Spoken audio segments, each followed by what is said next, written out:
장자로 태어났으나 스스로 축복을 걷어차버린 그 맏아들 르우벤을 향한 그 야곱의 정말 안타까운 예언을 우리가 보았는데요.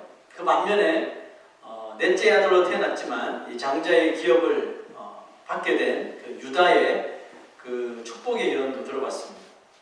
오늘은 야곱의 아들들 중에서 유일하게 그 야곱이 한 사람 한 사람에게 이렇게 예언을 했는데 이 두 사람에게만큼은 이 커플로 똑같은 예언을 하는 장면이 나오는데요. 바로 시므온과 레위라는 아들입니다. 이들은 둘 다 야곱의 첫째 아내 그 레아가 낳은 아들이죠. 둘째, 셋째로 나왔습니다. 이들은 쌍둥이는 아닌데도 불구하고 마치 쌍둥이처럼 언제나 한 몸처럼 이렇게 움직였습니다. 실과 바늘처럼. 서로 통하는 게 있었는지 척하면 척이고 착하면 척 이렇게 살았다는 거죠. 형제끼리 마음이 맞는다는 것은 너무나도 감사한 일이죠. 안 맞아서 문제인데 맞는다면 너무나도 축하할 일입니다. 그런데 선하지 못한 일에 이렇게 마음이 잘 맞는다는 것은 참 이것보다 불행한 일은 또 없을 것이라고 생각이 됩니다. 안타깝게도 창세기를 통해 확인된 이 두 사람 시므온과 레위의 행위에는 선한 일을 찾아볼 수가 없어요. 그렇다실까요? 그 야곱의 그 두 번째 예언이잖아요. 르우벤에게 하고 이제 두 번째 이 예언은 다른 아들들이 받은 것에 비하여서 상당히 심각한 예언을 받습니다. 읽었지만 다시 한번 보시면 시몬과 레위는 형제요 그들의 칼은 폭력의 도구로다. 지금 야곱이 예언을 하면서 어떤 한 사건을 지금 떠올린 거예요. 그죠? 잠시 일단 말씀드리겠습니다. 내 혼아 그들의 모의에 상관하지 말지어다. 내 영광아 그들의 집회에 참여하지 말지어다. 무슨 뜻입니까? 모든 아들이 보고 있는 가운데 너희들 절대로 내가 가더라도 저들과 함께 하면 안 돼. 이런 비슷한 뜻입니다. 나는 죽어도 너희들 볼 생각이 없어. 이런 말, 저주정의 상저주를 지금 하고 있어요. 자, 시작부터 마치 작정을 한 듯이 야곱의 입에서는 진짜 무서운 저주가 거침없이 쏟아져 나왔습니다. 하나님은 과거에 이 두 사람이 저지른 한 가지 사건을 야곱을 통해 떠올리시며 그들의 이 범죄를 다시 또 들춰내시는데 34장에 있었던 일이죠. 야곱이 이제 집으로 돌아오기 전에 세겜이라는 땅에 잠시 머무르게 됩니다. 그때 그 땅의 추장 아들이 세겜 땅의 추장 아들도 이름이 세겜이에요. 외우기 쉽죠? 세겜. 네. 그 아들이 야곱의 딸 그 디나를 하나밖에 없는 그 딸을 보고 첫눈에 반하죠. 첫눈에 반한 것까지 좋았는데 붙잡아 가서 이렇게 강간하는 사건이 일어난 거죠. 욕보인 거죠. 자, 이에 분노한 시므온과 레위가 아버지도 그냥 그 일에 대해서 묵묵부단인데 이 시므온과 레위가 분노를 터뜨립니다. 자, 그러면서 한 가지 이제 계획을 세우는데 그 세겜 추장이 이제 아들 데려가서 우리 아들이 너 딸한테 첫눈에 반했는데 좀 결혼하게 해달라 사정을 하죠. 그때 시므온과 레위가 이런 말을 합니다. 꾀를 낸 거죠. 우리는 다 하나님의 백성들이라서 하나님과 언약을 맺은 백성이다. 그 할례를 하겠단 말이죠. 그 너희들도 우리와 이제 사돈이 되려면 이 언약의 증표가 필요하니까 남자들이 다 할례를 받아. 그러면 이 결혼 허가한다. 뭐 이런 식으로 요청을 한 거예요. 분명히 시몬과 레위는 그 세겜 추장이 반대할 줄 알았어요. 우리가 왜 우리 하나님의 백성들한테 그런 언약식으로 왜 하냐고 이렇게 할 것 같았는데 세겜 추장은 또 세겜 추장 나름대로 다른 또 잔머리를 굴리고 있었던 거죠. 그 세겜 사람들한테 우리가 저 사람처럼 이 할례만 받으면 저 사람들의 모든 재물이 우리께 될 것이다. 그런 확신을 품고 하잖아요. 며칠 지나면 괜찮아지니까. 그러면서 이것을 덥석 받은 거예요. 그 시몬과 레위도 이 사람들이 그렇게까지 요청을 받아들일 줄 몰랐어요. 근데 요청을 받아들이니까 시몬과 레위 마음속에 흑심이 생기기 시작하는 거예요. 무슨 흑심이 생겼어요? 자기들 알잖아요.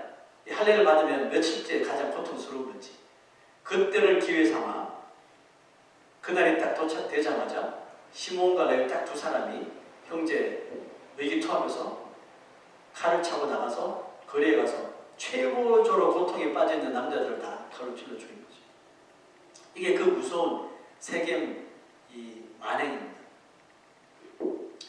이 둘은 마치 심각한 분노 조절 장애를 가진 형제 같아 보였습니다. 이 형제들 중에 가장 이 화가 많고 자기 뜻대로 안 되면 그냥 무엇이든지 처리해버리는 그런 사람들이었다는 거죠. 물론 자신들의 이 여동생을 욕보인 것에 대한 분노가 없으면 거짓말이죠. 여러분 같으면 안 그러겠습니까? 그렇다소 치더라도 어떻게 사람을 그렇게 끔찍하게 한두 명도 아니고 세계에 있는 모든 남자들을 죽일 수가 있습니까? 그러니까 이것은 아버지 야곱에게도 그렇지만 하나님에게 정말 소름 끼치는 이 살인죄의 행했던 것이죠. 자, 그래서 이들에게 내리는 이 저주의 예언을 보십시오.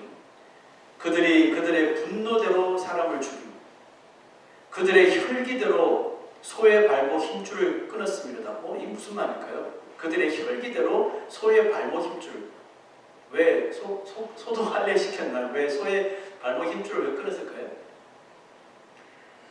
자신들이 성경이 34장 가보면 남자들 할례 다 받고 다 죽인 후에 돌아간 게 아니라 그 세겜 땅에 있는 모든 짐승들 가져가고 물질들 다 착취하고 했단 말이죠. 근데 사람이 한계가 있으니까 다 가져가지는 못했잖아요.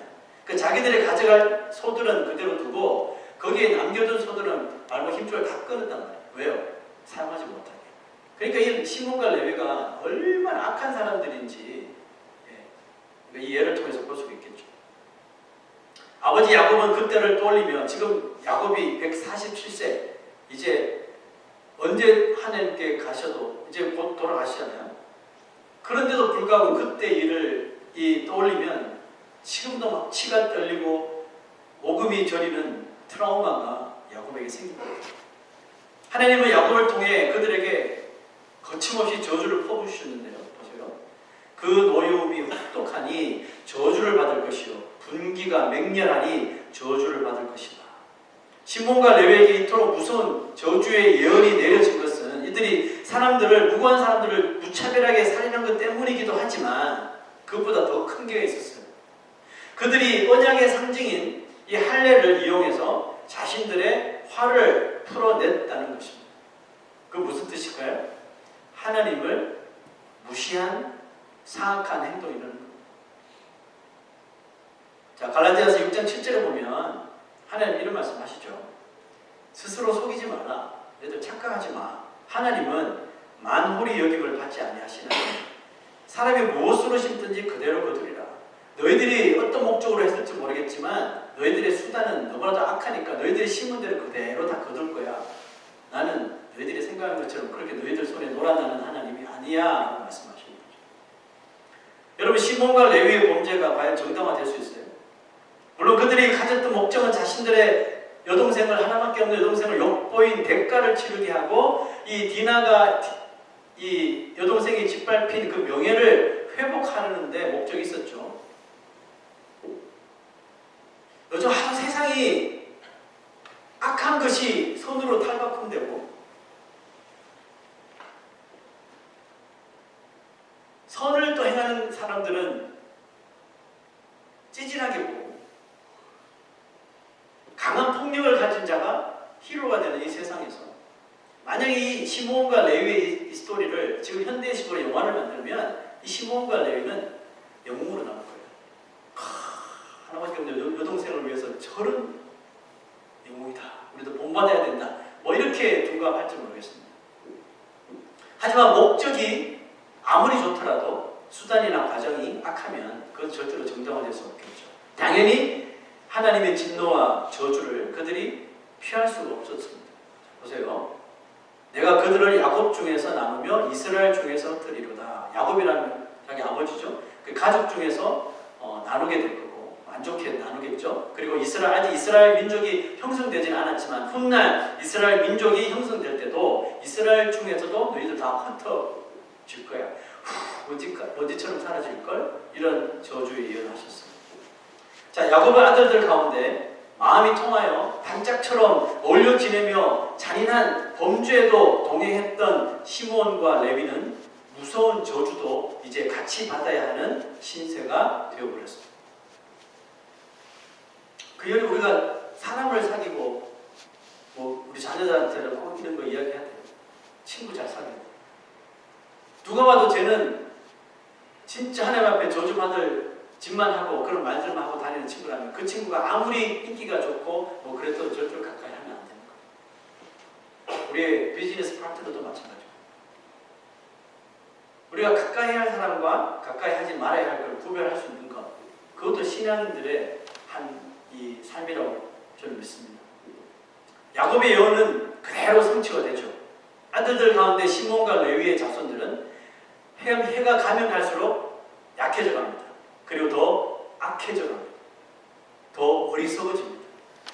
특히 이제 창세기 끝나고 애굽으로 이주한 이스라엘 백성들이 출애굽 애굽 시대를 살잖아요. 400년 동안. 그리고 이제 모세를 통해서 애굽에서 나오게 되는데 40년을 광야를 지나잖아요. 그 광야 시대를 지나면서 시몬 지파의 숫자가 다른 지파에 비해서 급격하게 줄어드는 것을 봅니다. 민수기 보면 레위, 민수기, 신명기는 다 출애굽한 후에 일어났던 일들을 기록한 거거든요. 그 민수기는 numbers, 두 번의 이스라엘 지파의 숫자들을 카운트한 것을 민수기라고 합니다. 민수기에 보면 하나님은 모세에게 전쟁에 나가 싸울 수 있는 숫자, 남자 숫자겠죠. 카운트하라고 명령합니다. 첫 번째는 그 광야 생활을 시작할 때 몇 명이냐, 그리고 나중에 두 번째 할 때는 광야 생활이 끝났을 때 이제 가나안 땅에 들어가기 전에 또 한 번 계산을 하는데 숫자의 차이가 좀 있어요. 다른 지파들은 숫자가 비슷비슷하거든요. 그런데 시므온 지파의 숫자는 1차 계수 때는 59,300명으로 12지파 중에서 3위였어요. 3등에 해당하는 많은 숫자를 가지고 있었어요. 그런데 40년의 광야 시대가 지난 후 가나안 땅에 들어가기 전에 다시 한번 계수했을 때는 놀랍게도 6만에 육박하던 숫자가 22,000명으로 줄어듭니다. 약 40년 동안 63% 정도 되는 숫자가 시므온 지파에서 줄어듭니다. 무엇을 의미할까요? 광야 40년 동안 하나님의 말씀에 이스라엘 백성들이 정말 지시리도 말을 안 들었죠. 불평과 원망과 난리였죠. 그래서 하나님의 말씀에 불순종하고 하지 말라고 하는 우상을 섬기고 이방 사람들과 거래하고 또 그들과 또 짝을 이루고 하면서 죽어나간 숫자가 많아요. 1세대들은 다 죽죠. 갈렙, 여호수아 제외하고.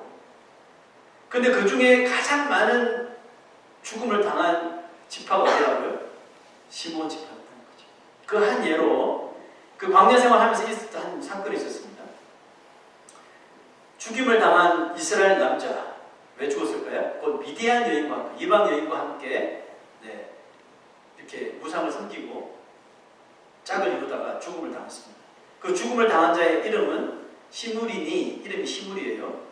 살루의 아들이고 시므온인의 조상의 가문 중 한 지도자예요. 자, 누가 나왔죠? 시므온 자손 중에 지도자였어요. 시므리라는 사람이 하나님의 말씀을 따르지 않고 불순종하고 우상 숭배했던 사람, 그래서 죽습니다. 근데 지도자예요. 시므온 지파의 지도자. 지도자가 이 정도면 그 지도를 받는 그 지파 사람들은 어땠을까요? 안 봐도 비디오겠죠? 숫자가 줄어든 이유가 다 있겠죠. 그리고 모세가 죽기 전에 12지파를 축복하는 장면이, 야곱처럼 축복하는 장면이 나오는데 다른 지파한테는 다 하는데 시므온 지파는 아예 거론조차 되지 않았을 정도로 거의 시므온 지파는 아예 이제 이스라엘에서 없다시피 하는 존재가 되어버렸어요. 숫자도 줄어들고 인물도 없고 정말 별 볼 일 없는 지파로 전락합니다. 나중에 가나안 정복 전쟁이 끝난 후에는 여호수아가 땅을 다 분배하잖아요. 유다 지파는 여기 차지하고 여기는 어디 차지하고 이게 다 분배하는데 시므온 지파 차례가 됐는데 보니까 사람이 없어요. 사람도 없고 이거 땅을 줘봤자 쟤들 별로 이렇게 어떻게 할까 고민하다가 여호수아가 한 가지 아이디어를 낸 게 이거예요. 보세요. 시므온 자손의 이 기업은 유다 자손의 기업 중에서 취하였으니 이는 유다 자손의 분깃이 자기들에게 너무 이 유다 지파는 막 날마다 번창하는 거예요. 네? 너무 많으므로 시므온 자손이 자기의 기업을 그들의 기업 중에서 받으면 저것들 그냥 숫자가 안 되고 별별로 없는 애들 막 저들끼리 땅 하나 줘봤자 또 죄 짓고 엉망진창을 살 것 뻔하니까 가장 믿을 만한 유다 지파 속에 아예 그냥 편입을 시켜. 그 유다 지파 속에서 같이 있으면서 좀 보고 배우라 하면서 그냥 아주 대충 이렇게 기업 분배를 해버린 거죠. 이처럼 시므온 지파는 이스라엘 중에서 흩어짐을 당하겠다는 야곱의 예언대로 성취가 되어버렸어요. 안타깝게도. 자, 그렇다면 우리가 이제 주위에서 보아야 할 또 한 지파가 있죠. 레위. 레위 자손들은 과연 어떻게 되었을까? 레위 지파 또한 똑같은 저주의 예언을 받았으니까 레위 지파 또한 이스라엘 중에서 땅을 분배받지 못해요. 땅을 분배받지 못할 뿐만 아니라 이스라엘 전 지역에 48개 성읍에 다 흩어짐을 당하고 말았습니다. 그런데 같은 흩어짐을 당했지만 레위 지파의 이 흩어짐은요, 시므온 지파와는 좀 차원이 달랐습니다. 시므온 지파가 빼앗기고 잃어버림을 위한 흩어짐이었다면 레위 지파는 섬기고 얻어지는 흩어짐을 받았어요. 똑같이 저주의 예언을 받았음에도 결과는 다르게 나타나게 되었는데 도대체 시므온 지파는 무슨 일이 해서 저렇게 흩어졌는데 다 알았지만 도대체 레위 지파에게는 무슨 일이 있었길래 전혀 다른 흩어짐을 받았을까? 그걸 한번 봅시다. 이스라엘이 출애굽한 후에 광야에 머뭅니다. 광야에 머물 때 하나님께서 이제 율법을 주시기 위해서 모세를 시내 산으로 부르시죠. 그래서 40일 동안 머물게 되는데 문제는 그때 일어납니다. 자, 40일이 지나도 모세가 산에서 내려오지 않자 조바심이 난 백성들이 헛짓을 하기 시작한 거예요. 이 사람들은 믿음이 없어요. 왜? 애굽 땅에서 400년을 살았어요. 그러니까 여호와 신앙보다는 그쪽의 문화에 더 젖어가지고 그냥 애굽에서 하던 식으로 그냥 하는 거예요. 그냥 혈연만 이스라엘 백성들이지 사는 방식은 다 그냥 애굽처럼 살았어요. 그러니까 뭘 했을까요? 우상 만들어. 아론이 우상 만드는 사람이거든. 그래서 조각하는 사람이거든. 그래서 사람들 금 다 모아가지고 이 아론이 금송아지를 만들고 뚝딱뚝딱 금송아지를 딱 멋지게 만들으니까 사람들은 어떻게 해요? 이제 이 금송아지가 우리 하나님이다. 할렐루야. 강강수월래 하면서 막 빙빙 돌면서 막 춤추고 막 애굽에서 하던 식으로 우상 숭배하던 식으로 막 그런 식으로 드리고 하나님께서 땅을 치시면서 모세 빨리 내려가. 지금 백성들 난리가 났다. 하나님께서 화가 나셔서 이 모세를 등떠 밀어서 산을 내려버린 거죠. 모세가 하나님 앞에 십계명을 받잖아요. 하나님께서 직접 막 프린트하신 두 개 이 태블릿을 들고 딱 내려왔는데 백성들은 금송아지 모셔놓고 막 하나님이라고 예배를 하고 있는 거죠. 모세가 한 성격 하잖아요. 그죠? 많이 눌렸는데도 불구하고 또 그 화가 일어나면서 그 태블릿을 던져버린 거예요. 하나님께서 만들어주신 건데 그 귀한 것을 백성들한테 던져버린 거죠. 이 회칠한 무덤들아 더 쌍욕을 했겠죠. 그러면서 히브리어 욕을 잘 모르니까 그러면서 이 던져버리고 그래서 끝나지 않고 또 우상을 불에 다 태워가지고 남은 가루를 물에 타서 우상 숭배한 사람들에게 다 마시는 거죠. 모세 성격이 장난 아닙니다. 근데 그래서 끝나는 게 아니라 또 그 화를 또 참지 못하고 이 우상 숭배의 그 잔당들을 하나님의 이름으로 다 처단하기 위해서 한 가지 제안을 합니다. 이런 제안을 했어요.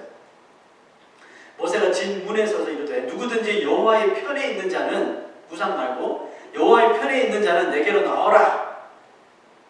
양당간에 결정을 하라는 거예요. 줄 그어놓고 너 하나님 편이면 이쪽으로 와 아니면 저쪽으로 가. 그때 잽싸게 움직인 사람들이 있었는데 보니까 누구예요? 레위 자손이 다 모여 그에게로 가는지라. 자, 자원에서 나온 레위 자손들을 통해 모세는 우상 숭배자들에게 내리신 하나님의 심판을 그들이 칼차고 거행하도록 했어요. 약간 대자비죠. 과거에 이 시몬과 레위가 자기 군에 확 차서 복수하려고 칼을 찼는데 이번에는 하나님의 명령을 수행하기 위해서 칼을 또 찹니다. 자, 무슨 일이 벌어졌을까요? 레위 자손이 모세의 말대로 행하며 이날의 백성 중에 3,000명가량 죽음을 당합니다. 우상 숭배했던 모세가 이르되 각 사람이 자기의 아들과 자기 형제를 쳤으니 오늘 여호와께 헌신하게 되었느니라. 누가요? 레위 자손이. 또 보세요. 그가 오늘 너희에게 복을 내리시리라. 누가 누구에게요? 저주의 예언을 하셨던 하나님이 이제 이 레위 자손에게 복을 내리신대요. 그동안 야곱의 예언대로 저주받아 시몬 지파처럼 사라지고 흩어질 처지에 있었던 레위 지파는 하나님의 일에 헌신하게 돼요. 자, 여기서 헌신한다는 그 말에 제가 밑줄을 그었는데 영어 성경 보니까 You have been set apart. set apart라는 말은 헌신하다. 헌신은 우리가 devotion, dedication이라고 쓰는데 아니 commitment. set apart라는 영어 단어는 뭐와 가깝죠? 한국 단어에 구별하다, 구별되다. 그 직역을 하면 이 레위 자손들이 하나님 앞에 잘 구별되어 왔다고 지금 표현합니다. 그걸 헌신하게 되었다고 표현합니다. 그래서 오늘 그들에게 하나님께서 복을 내리신다는 뜻이에요. 모세가 축복할 때 아까 축복했다 그랬잖아요. 마지막으로. 그때 시몬 지파는 거론조차 되지 않았어요. 왜? 없다시피 한 지파니까요. 근데 이 레위 지파에게는 엄청난 축복을 하는데요. 그 축복 내용을 한번 봅시다. 주의 법도를 야곱에게, 주의 율법을 이스라엘에게 가르치면 누가요? 레위 자손들이 주 앞에 분향하고 온전한 번제를 주의 제단 위에 드리리로다. 누가요? 레위 자손이 무엇을요? 이 거룩한 일을. 누가요? 저주 예언을 받았던 이 레위 지파가 이런 축복을 받습니다. 보세요. 또 보세요. 여호와여 그의 재산을 풍족하게 하시고 그의 손의 일을 받으소서. 그를 대적하여 일어나는 자와 미워하는 자의 허리를 꺾으사 다시 일어나지 못하게 하옵소서. 전인격적으로 전방위적으로 지켜주시겠다는 거잖아요. 레위 지파가 비록 이스라엘 전역에 흩어져 살아야 하는 아픔은 있었지만 레위 지파의 후손들은 제사장이 되고요. 제사를 주관하고 백성들에게 율법을 가르치고 그들에게 기도해주는 역할을 하고 또 레위 지파 사람들은 성전에서 여러 가지 일들을 하면서 헌신하는 사람이 되고 성전에서 찬양하는 일들을 감당하는데 레위 지파 사람 자손들이 이 일이 너무너무 기쁨으로 삶 속에 찾아오더라는 것입니다. 여러분 이 레위 지파에서 누가 나옵니까? 그 유명한 고라 자손들이 나오죠. 그렇죠? 우리가 불렀던 목마른 사슴 신의 물을 찾기에 갈급하듯이 내 영혼이 주를 찾기에 갈급하나이다. 고라 자손. 또 아삽, 헤만, 에담과 같은 사람들이 성령의 감동을 받아 시편을 기록하는 등 하나님의 사역을 위해 이 레위 자손들이 한 팀을 아예 이루게 됩니다. 제사장도 있죠. 찬양하는 자도 있죠. 봉사하는 자들 있죠. 그냥 성전에서 한 팀을 이루는 것이 레위 지파가 된 거예요. 그러니까 하나님의 복을 안 받을래 안 받을 수 없게 지금 이게 구조 조정이 된 거예요. 시몬과 레위가 똑같은 죄를 범하고 똑같은 저주를 받은 운명을 받고 흩어짐을 당하였습니다. 여러분 시몬을 위시해서 그의 후손들은 절망하고 불순종의 삶을 쫓아 사는 바람에 있으나 없으나 지파로 전락되었던 반면에 레위의 후손들은 자신들에게 내려졌던 아니 후손들에게 내려졌던 저주의 예언이 결국은 축복으로 전환되는 크나큰 은혜를 누리게 되더라는 것입니다. 저는 이 시몬과 레위를 공부하면서 우리와 참 많이 닮았다는 생각이 들었습니다. 우리도 아담의 범죄로 인하여 멸망이라고 하는 이 저주의 판결을 받아들고 이 세상에 태어난 사람들이잖아요. 아닌 사람 있습니까? 여기? 마찬가지는 다 우리가 태어나자마자 이 저주의 판결, 멸망의 판결을 받고 우리는 다 태어난 사람 아니에요. 자, 제 말이 아닙니다. 보세요. 모든 사람이 죄를 범하였음에 하나님의 영광이 이르지 못하더니 누구 이야기예요? 다 우리 이야기 아니에요. 모든 사람 한 명도 빠짐없이 모든 사람이 다 죄를 범하며 태어난대요. 그 원죄죠.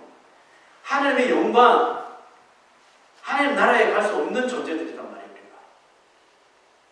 우리가 이 말씀을 들었을 때 믿음이 없는 사람은 누구나 절망할 수밖에 없죠.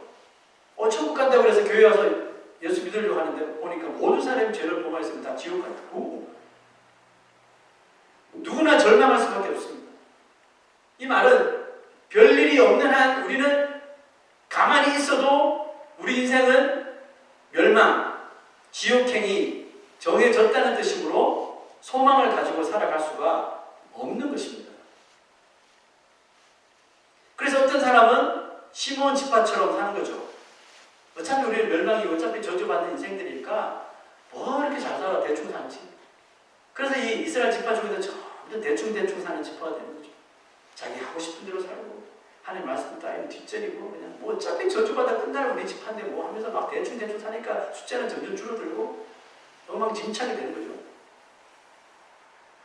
이런 시몬 지파처럼 사는 사람들이 있다니까요.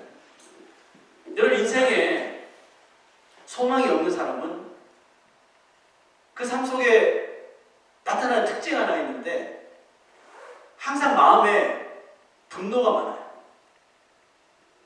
별일 아닌 것에도 화를 내고 남을 헐뜯고 비방하고 욕하며 될 대로 되라는 식으로 살아가는 사람들이 있습니다.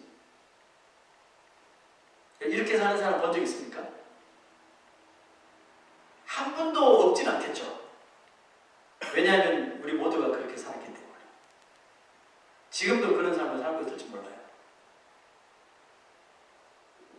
세상적인 성공만이 소망인 양 바라보며 살았을 때는 조금이라도 내 마음에 내키지 않는 사람이 등장하거나 내 마음과 합하지 않는 사람이 나타나면 시몬과 레위와 같은 분노가 폭발하게 돼요. 언제든지 이 분노를 활화산처럼 타오르게 해서 내 뜻과 맞지 않는 사람을 덮어버리는 거죠. 여러분 우리도 혹시 그런 삶을 혹시가 아니죠. 당연히 그런 삶을 살았죠. 그런데 여러분 어느 날부터 이 분노 장애가 조금씩 조절이 되어지지 않던가요?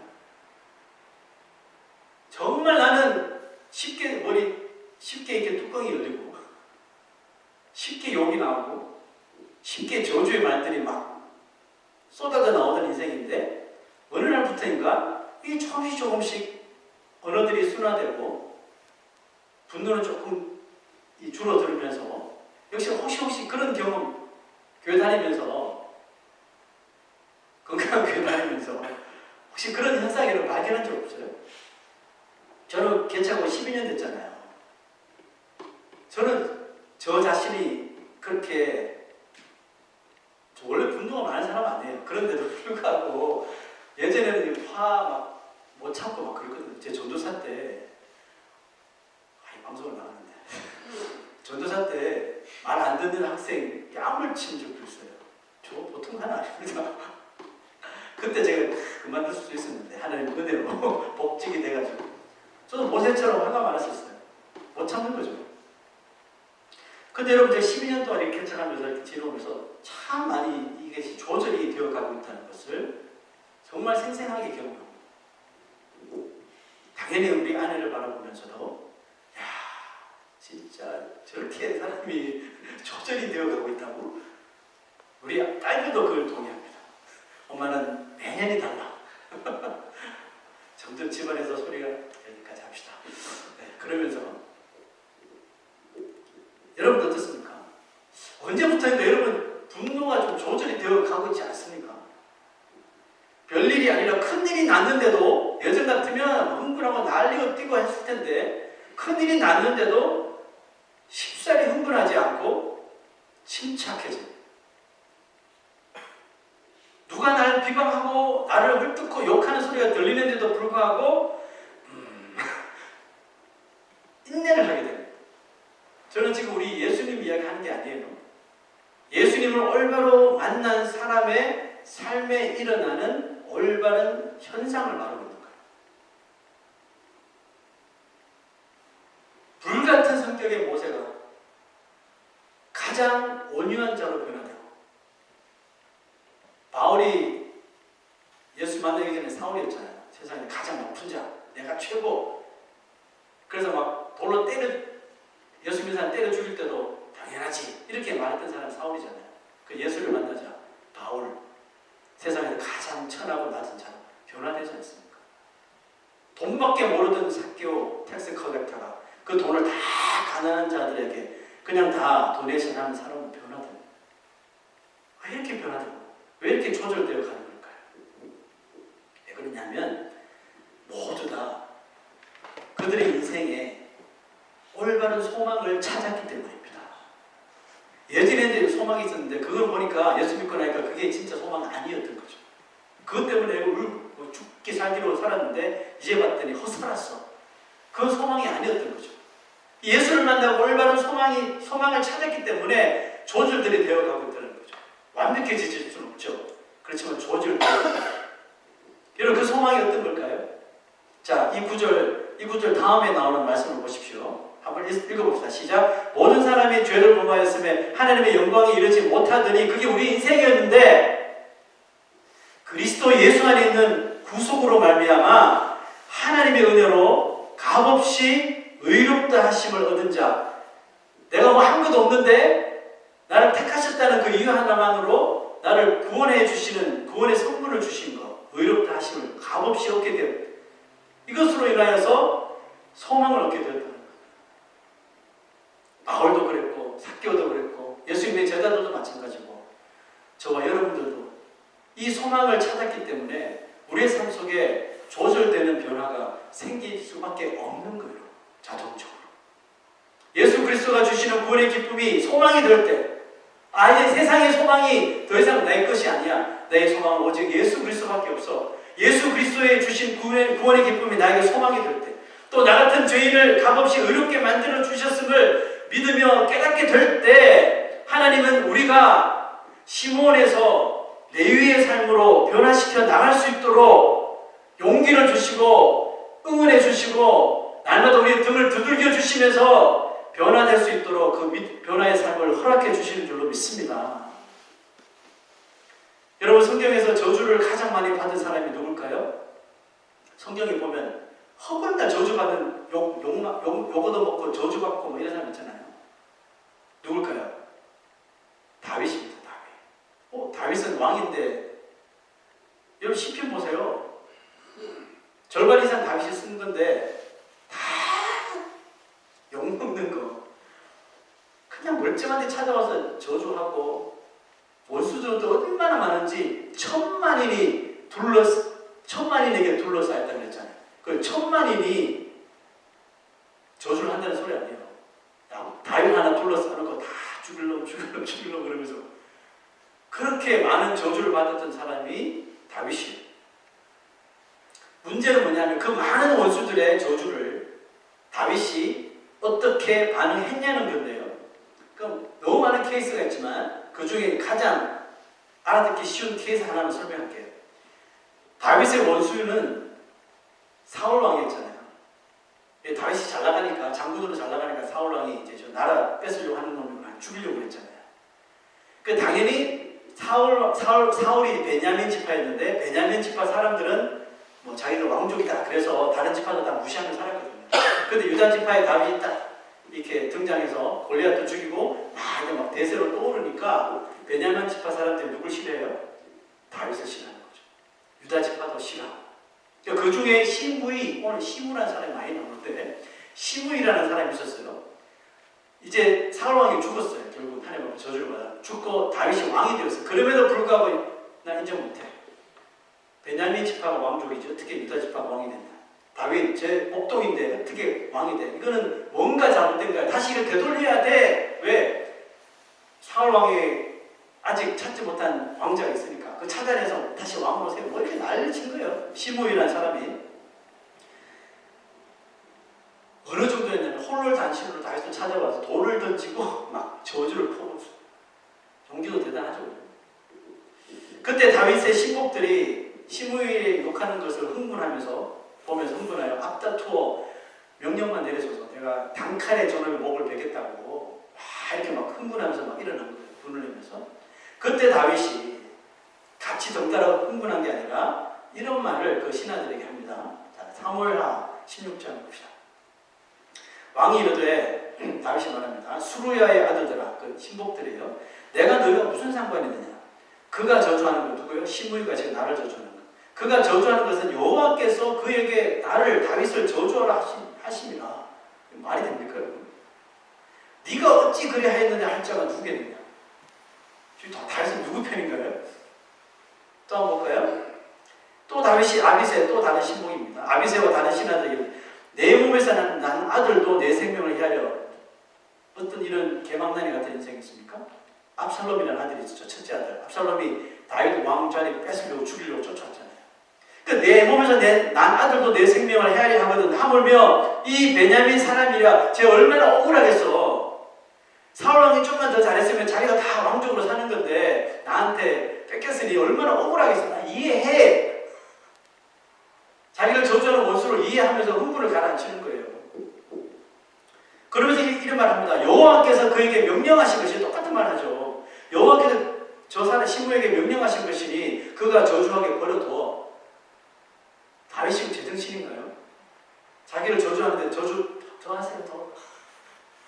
왜 이런 말을 할까요? 이유를 그 다음 기회에 설명합니다. 보세요. 혹시 여호와께서 나의 이 원통함을 감찰하시니 그 다음 구절 중요합니다. 오늘 저 사람의 저주 때문에 여호와께서 선으로 내게 갚아주시리라. 와, 다윗이 이 흥분 모드에서 흥분을 가라앉히고 집착을 유지한 게 이것 때문이래요. 저 사람 저주 때문에 여호와께서 선으로 내게 갚아주시리라. 이 애매해 말이 한국말이 애매해서 영어 성경 딱 봤어요. 완전히 이해가 되는데요. Restore to me 하나님께서 나를 restore 하신대요. 무엇을 restore 하셔요? His covenant blessing. 언약해 주시는 축복을 다시 나한테 회복시켜 주신대요. 무엇을 통해서? Instead of his curse. 시므이가 지금 나를 향해서 퍼붓는 저주를 통해서 오히려 이 타이밍에 저주를 통해서 모두 옆에서 흥분하고 난리 죽이라고 난리인데 나는 흥분할 필요 없어. 왜? 분명히 하나님 뜻이 있을 거야. 저기. 흥분하지 않고 마음을 가라앉히고 있으니까 하나님 뜻대로 하시옵소서 하니까 그 저주를 바꿔서 언약의 축복을 나에게 주시더라고요. 언제? today. 오늘. 저는 이 구절 묵상하고 공부하면서 뒤통수를 팍 얻어맞은 것처럼 봤어요. 저주를 축복으로 바꿨네. 이 다윗의 모습이 레위 자손과 너무너무 비슷하지 않습니까? 분명히 저주를 받는데 축복으로 받았어요. 여러분, 나를 저주하고 나를 흩어진 인생을 내가 분노로 되갚으면 그 분노는 더 큰 분노를 일으키죠. 시므온과 레위가 그 세겜 사람들 자기 여동생 한 거를 분노로 되받아치니까 살인을 저지르잖아요. 그 레위는 이렇게 하다가 우리 자손들 끝장나겠어. 우리 이렇게 살면 안 되겠어. 마음을 돌이키기 시작하잖아요. 레위 후손들이.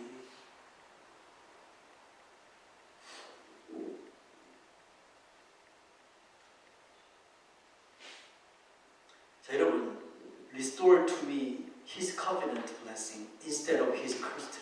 이것을 직역 한번 해보면 이렇게 표현합니다. 주님께서 오늘 그 시므이의 저주 대신에 하나님의 언약의 축복을 회복시켜 주실 것이다. 언제요? 아마 내가 저주받는 것도 마땅할지도 몰라. 이렇게 그냥 인정해버리고 하나님께서 이거 알아서 하시겠지 하고 흥분하지 않고 가라앉히니까 하나님께서 이런 축복, 언약의 축복을 회복시켜 주실 걸로 믿었다는 거예요. 자, 여러분, 그리스도를 믿는 믿음이 이긴다는 여러분 이 말을 믿습니까? 우리 노래하잖아요. 믿음이 이기네, 믿음이 이기네, 주 예수를 믿음이 온 세상 이기네. 우리 찬양하잖아요. 여러분 믿어요, 진짜? 믿음은 이깁니까? 믿음은 이렇게 저주도 축복이 되도록 한다는 것도 여러분 믿으시죠? 아버지 야곱에게 저주의 예언을 받았지만 레위의 후손은 시몬 후손들처럼 살기를 원치 않았다는 거죠. 그래서 하나님 주위에 계속 머무는 거예요. 시몬 지파처럼 그냥 떨어져 나간 것이 아니라 아예 될 대로 되라. 어차피 저주받아 끝나는 그 인생들 하나님 뭐 없어. 살았던 시몬과 달리 우리는 저렇게 살면 안 돼. 계속 지키지 않는데 하나님 주위에서 맹맹맹맹 도는 거예요. 머물러 있다가 모세를 통해 기회를 주실 때 제일로 빨리 망설이지 않았던 지파가 바로 누구예요? 레위 자손. 아까 그 영어 성경에서 They have been set apart라고 하잖아요.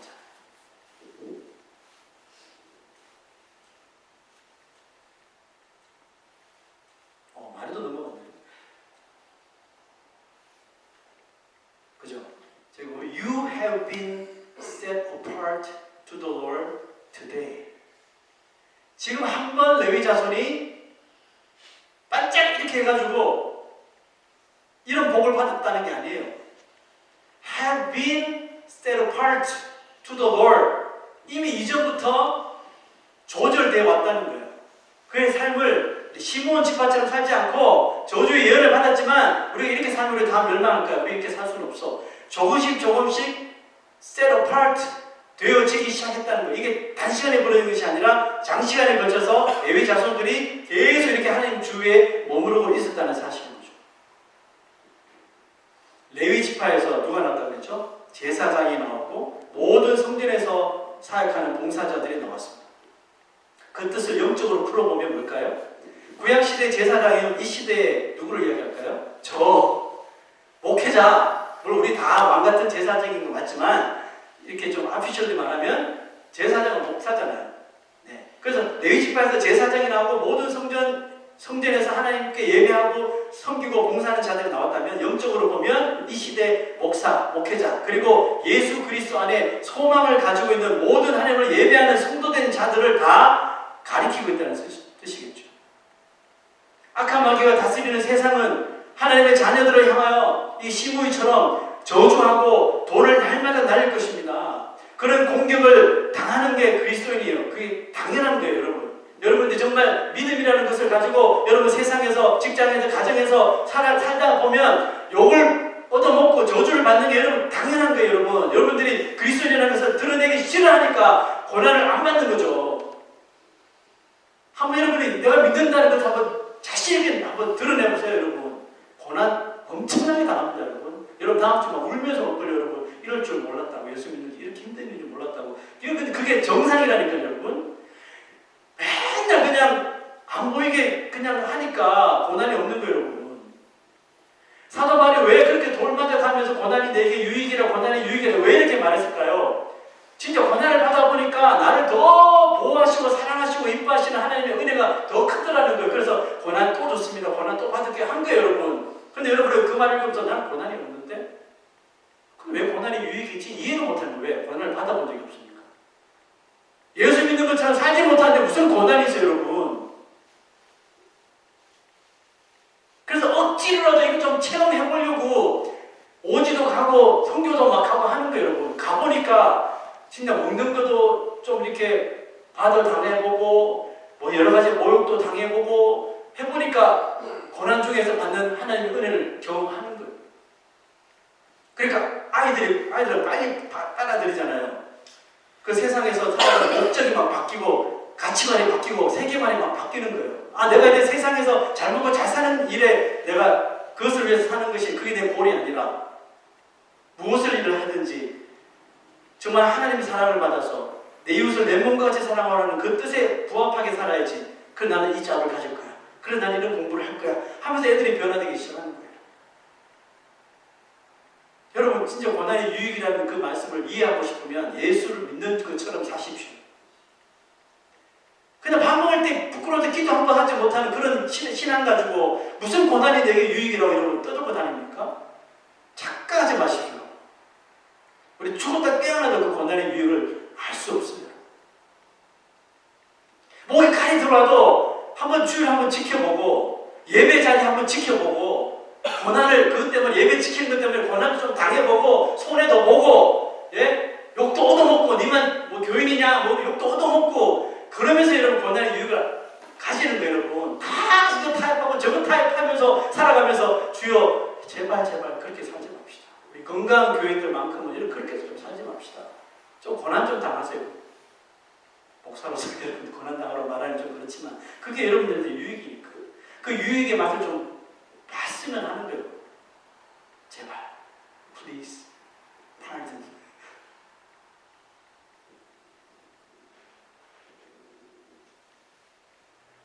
여러분 다윗이 뭐 잘못한 게 있어서 이름도 없는 그 시므이라는 사람한테 그런 욕을 얻어먹고 돌까지 맞아야 됩니까? 다윗이 뭘 잘못했어요? 하나님 뜻대로 왕이 된 것밖에 없는데 하나님과 마음에 합한 죄밖에 없는데 하나님 말씀에 순종한 죄밖에 없고 어떤 일이 있어도 하나님을 찬양한 죄밖에 없는데 왜 다윗이 시므에게 그런 엄청난 저주를 받고 돌을 맞습니까? 그런 대접을 받을 짓도 하지 않았어요. 그럼에도 그의 저주를 그의 다른 옆에서 흥분하는 종들처럼 반응하지 않았잖아요. 그렇게 다윗이 할 수 있었던 딱 한 가지 여러분 이유가 있었는데 그것은 자신이 왕이지만 하나님 앞에 서면 자기는 언제나 저주받아 마땅한 죄인임을 기억하고 있었기 때문에 그렇습니다. 여러분 구원받았으면 죄 안 짓지 이렇게 말하는 이단들이 있어요. 구원파라고 조심하십시오. 여러분 길을 가다가 당신 구원받았습니까? 물어보면 이단일 가능성이 많아요. 그런데 그 나가서 언제 몇 날 몇 시에 받았어요? 다 물으면 100% 구원파라고 하는 이단이에요. 뭘 가르치는지 아세요? 우리는 구원받았으면 더 이상 죄를 짓지 않기 때문에 우리가 하는 욕도 죄가 아니야. 우리가 하는 잘못된 행도 죄가 아니야. 이렇게 가르쳐요. 그게 구원파입니다. 확신하다는 거죠. 구원받았으니까 100%다. 100%. 그러니까 우리가 하는 건 다 죄가 아니다. 그럼 마음대로 사는 거예요. 자 여러분 우리가 똑같이 우리의 삶이 점점 이렇게 은혜로 조정이 되어 가려면 다윗과 같은 마음을 가졌어요. 모든 사람이 죄를 범하였음에 include me, 나 또한. 이것을 생각을 지워버리면 안 돼요. 하나님 앞에 설 때, 코랑돼요. 하나님 앞에 설 때는 언제든지 나는 고의를 들 수 없는 죄인이에요. 아멘. 내가 아무리 회개를 하고 하나님 앞에 똑바로 살아도 여전히 세상의 죄를 덕지덕지 묻히고 하나님 앞에 나오는 거예요. 그런데 멀쩡하게 교회 와가지고 고개 들고 이렇게 있으면 안 되겠죠. 주여 이 죄인 또 왔습니다. 저를 용서해 주시고. 교회에 와서 예배의 절반은 다 회개가 돼요. 회개. 여러분 레위 지파도 마찬가지였어요.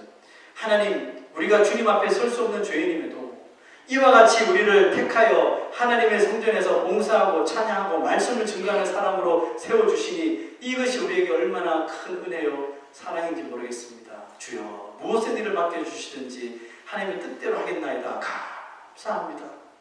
그 고라 자손이 그 자기 조상 고라 때문에 얼마나 피해를 많이 입었습니까? 예전에 모세한테 반역하다가 찍힌 사람이잖아요. 그래서 고라 자손이 이 레위 자손들처럼 어떻게든 성전 곁에서 막 있는 거예요. 택함 받으려고. 그렇게 성전 문지기 역할을 딱 받았는데 너무 좋은 거. 예전에 성전에 들어오지도 못했는데 성전 문지기로 맨날 문 열어주고 문 닫아주고 청소하고 하는데 너무너무 좋은 거예요. 막 찬양하는 소리가 막 머리털이 막 쭈뼛쭈뼛 쓰면서 막 은혜가 막 넘치고 그래서 그렇게 말한 거예요. 세상에서의 첫날보다 하나님 성전에서 하루가 100분 낫다. 여러분 우리가 이런 은혜를 경험하시려면 세상에서 고난 많이 받으셔야 돼요. 예수 믿는 것 때문에 고난 많이 받고 그날 그 주에 성전 문을 딱 열고 들어오십시오. 눈물이 절로 쭉 흐를 거예요. 제가 말이 좀 길어지는데 미안합니다. 한 가지만 간증할게요. 군대 이야기입니다. 미안합니다. 훈련소 제가 6주 동안 훈련소에서 진짜 개 취급받으면서 군복도 못 받고 해군은 그랬어요. 훈련 다 끝날 때쯤에 이제 군복을 갈아입혀서 그 찢어진 옷을 엄마한테 보내는 거예요. 그런 나쁜 짓을 시켜요. 하여튼 정말 축구라고 계칙을 받으면 음식도 막 뭐 기어 다니면서 먹고 하던 거예요. 계칙을 받으면서 4주 있다가 1주 지나고 처음에 교회도 못 갔어요. 2주인가? 처음으로 이제 교회 종교 활동을 하러 간 거예요. 훈련소에서. 그 엄청난 고난을 받고 성전문에 갔다가 뒷자리에 딱 앉았는데 와, 내 평생에 그렇게 많이 울어본 적이 없어요. 뭐 부모님 돌아가신 건 아닌데 눈물이 막 폭포처럼 쏟아지는 거예요. 울다 보니까 나 혼자 우는 게 아니에요. 보니까 또 저도 뭐 교회 다니는지 눈물 뭐 주위에 여기저기서 막 눈물이 쏟아집니다. 왜 그래요? 엄청난 고난을 당하고 주님 앞에 딱 서니까 주님 앞에 사는 것이 얼마나 기쁨인지 그냥 이것이 막 경험이 막 되더라는 것이. 또 그 다음 때는 초코파이 먹으려고 오긴 했지만 그 당시만큼은 진짜 뼈저리게 하나님 집에 있다는 것이 얼마나 기쁨이고 보호함을 받는 건지 정말 그때 느꼈어요. 말씀을 마칩니다. 야곱은 아들에게 저주의 예언을 했지만 하나님은 그 아들이 죄를 깨닫고 세상에서 구별되려는 삶을 보시고 그 저주를 축복으로 바꾸어 주셨습니다. 우리도 그렇게 살아갈 수 있어야 합니다. 아니, 그런 삶을 살 겁니다. 왜? 우리는 다 예수를 믿는 사람들이니까. 아멘. 여러분, 헌신하려고 하십시오. 오늘 그 직역했던 단어처럼 set apart. 세상의 성공이 자기의 소망이라고 여기는 세상에서 그것이 소망이 아니라 내 소망은 오직 하늘에 있고 그리스도에게 있어. 이렇게 구별되려고 하십시오. 우리가 살아가고 있는 세상을 하나님을 모르는 정말 시므온 지파처럼 자기 멋대로 자기의 소망, 자기의 중심적으로 살아가는 이 세상 속에서 우리는 이 레위 자손처럼, 다윗 자손처럼, 고라 자손처럼 어떻게든지 조금이라도 구별되어 하나님의 백성으로 살기를 위해서 힘썼던 사람들입니다. 여러분, 구별되려고 하십시오. 하나님 손에 헌신당하려고 하십시오. 시므온들이 가득한 세상에서 레위로 구별되어 저주를 축복으로 받는 주의 귀한 백성들 되시기를 주님의 이름으로 축원합니다. 우리 한번 일어나셔서